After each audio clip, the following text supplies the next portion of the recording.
Hello, I'm Alex. Very nice to meet you, even though we meet only through the internet like this. I'm working for the ICI, where I prepare money story materials about Korean culture and history, among them those that you learn from. Now I heard that you had a wonderful virtual tour in Gyeongbokgung. Is it right? Good. Because I'm very interested in Gyeongbokgung. So I'm inviting you now to a small trip where we will discuss some of the small secrets of the palace. Are you ready? I hope yes, because I will have a lot of questions. Let's start. Now, the thing is, it's very important that you know the history behind the buildings in Gyeongbokgung. Yeah? You have to be able to say, what is this? What is that? But I think it's equally important to know why some things have been built or decorated the way how they were decorated or built. Yes? So what is not the only important thing. Why is also very important. Mostly, if you meet a foreigner, they are more interested in why than in what. Remember this, okay? Good. First of all, there is a building in the middle of Gyeongbokgung that will make every visitor go, wow. Which one is this? Yes, it's the Kunjongjeon. The Kunjongjeon and its area is huge, wide, and really breathtaking. So let's see it a bit closer, okay? Now, for me, I really love this building for two reasons. One, it's marvelous and colorful. I really like the colors. And second, on the stone fence around it, there are these cute animals. I really love them. So, can you tell me what are these animals? They are the 12 Chinese zodiac animals. But no matter how much I look, I only see 10 of them here. Why? Is there anything missing? Ah, yeah, I see. The dog and the pig are missing. But I don't understand. Why would Choson people ignore two cute animals like the piglet and the puppy? Actually, we don't know. We have absolutely no idea. But some of the scholars have a theory. They say that in Choson times, the pig and the dog were considered to be dirty animals. And because of this, it was not worthy to put them in the palace.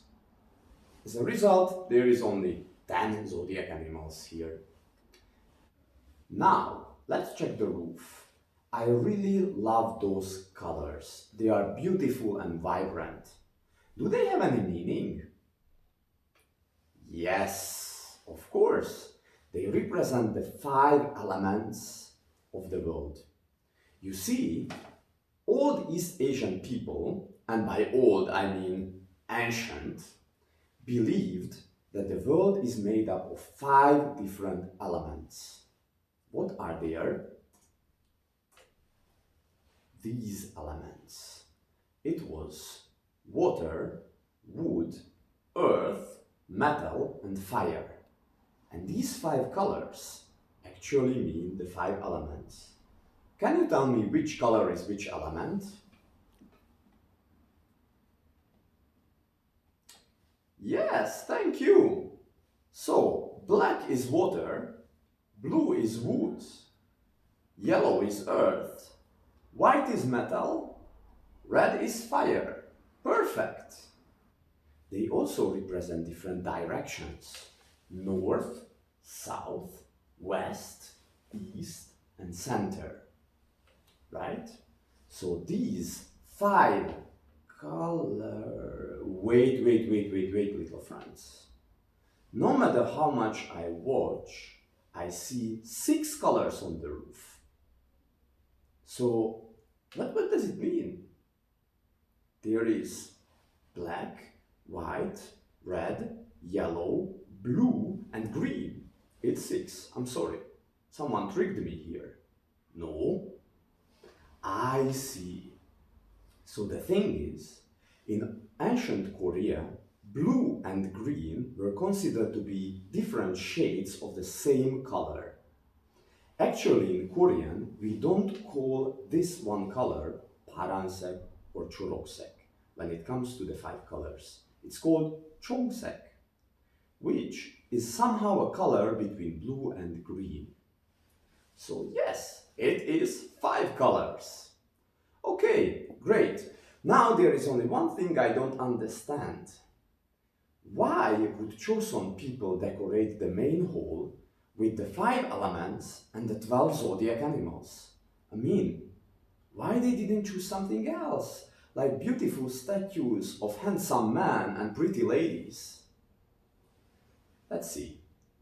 We cannot know for sure, but I have an idea for you.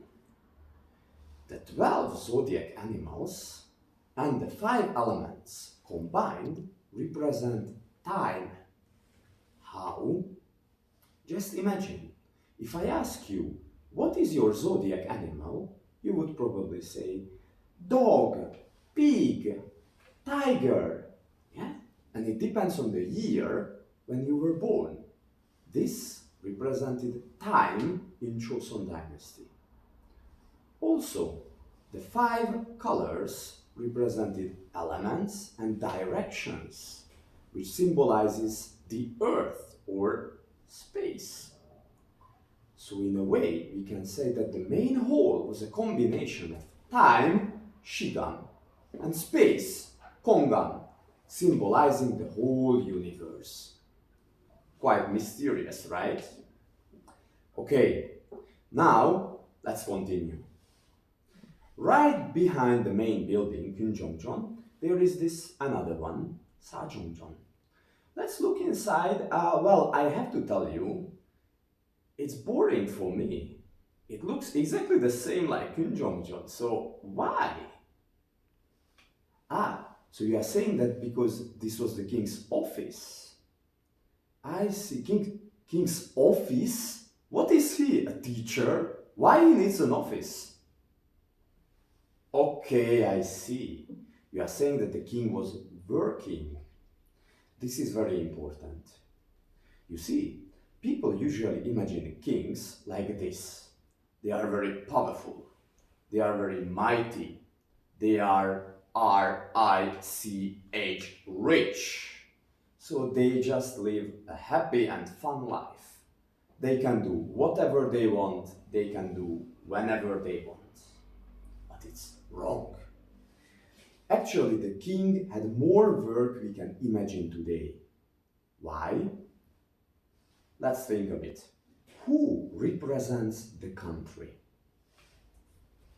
It's the president. It's the people who work in the National Assembly. It's even your mom and dad because they can vote for the president and express their opinions about the country. In other words, it's many people today. However, in Joseon dynasty, the king was the country. In other words, he represented the country all alone. Because of this, he had to know everything that happens in Joseon. Now, this is the trouble. How on earth he can know everything alone? He had to study, of course, and he didn't have to do it alone. That's why he had his officials. He would meet with his officials every morning to discuss the laws of the country, what is good and what is bad for the people. You have a question? What is it? Okay. So you are asking, how did the king know what is good and bad for the country? Clever, very good question. Actually, the situation is like this. Joseon was a Confucian society. This means that the basic idea of the Joseon culture were the ideas made and collected by a Chinese man named Confucius or Kongjia. Confucius was a scholar and a philosopher who lived long before Joseon times. And he said that there are certain morals and rules according to which people should behave towards the elders, the higher persons, and towards each other.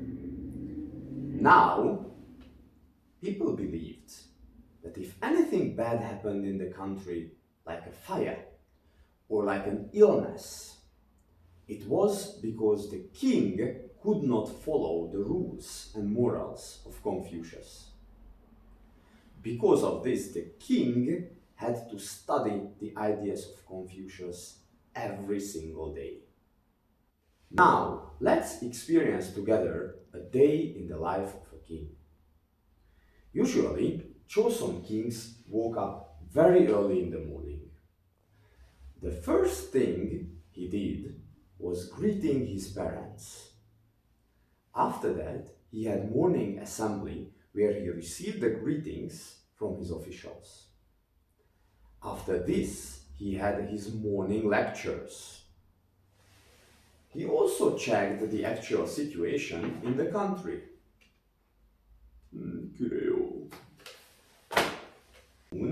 He had his afternoon lectures and he received different reports from faraway parts of Korea. After this, he attended to other palace issues. In the evening, he had to finish every issue that he was unable to finish that day. And he had an evening lecture as well. As you can see, he had only few hours to sleep. Now, as you see, it was not easy to be a king at all. The reason why he had to wake up that early is because usually the morning in Joseon was from 4 a.m. At 4 a.m., the big bell inside the palace gate was struck. So the king had to be the first who wakes up. That's why the ones who were really diligent and good kings woke up at 4 or 3 a.m. However, later in Joseon dynasty, when some kings became weaker, it happened that their morning assembly was at 11 or they didn't even have it. Now, okay, but when did the king rest? I mean, if you only work or study and you don't rest, you will go crazy! He had to have time to rest. Now, please show me the place where the king rested. As you know, the palace was divided into kind of two parts. First, there are the buildings which were used for work. Yeah? They are like the Kunjongjeon, Sajongjeon, the king's office, or for example, even the Gyeonghaeru pavilion. The area where these buildings are, we call outer palace, because they were the place for public work. There was an inner palace too, which was a private area, meaning the home of the king. Can you please tell me which buildings were located in this inner palace?